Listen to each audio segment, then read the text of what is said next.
So यो संसारको सबभन्दा बढी अल्छी मान्छे को हो भन्यो भने चाहिँ मेरो नाम सबभन्दा फर्स्टमा आउँछ होला। किनकि मैले होइन पहिल्यैदेखि यति धेरै भिडियोजहरू हाल्ने प्लान बनाएर स्क्रिप्टहरू पनि मसँग रेडी छ, कति धेरै आइडियाजहरू पनि मसँग कति धेरै रेडी छ, तर मैले एउटा पनि बनाइनँ। किनकि पहिला एडिटिङ राम्रोसँग सिक्छु, एडिटिङ बेटर बनाउँछु, स्टोरी राम्रो बनाउँछु, लाइक एउटा पर्फेक्ट भिडियो मात्र जानुपर्छ मेरो च्यानलमा टाइपको एउटा इगो थियो क्या, एउटा इगो। कति न आफूलाई ओभर एस्टिमेट गरेको कि मैले। सो त्यो गर्दा एउटा भिडियो पनि अपलोड भएन। मैले 3-4वटा भिडियोजहरू अलरेडी सुट पनि गरिसकेँ, तर त्यो भिडियो मैले अपलोडै गरेको छैन। 1 वर्ष 2 वर्ष अगाडिदेखिको भिडियोजहरू मसँग पेन्डिङ छ कि।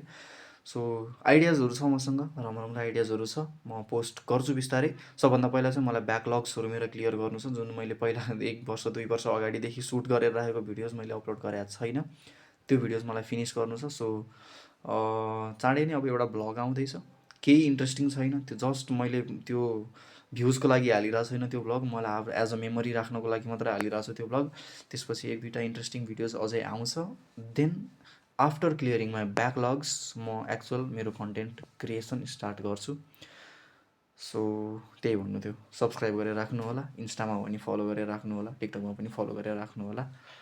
यस, समथिङ इज कमिङ।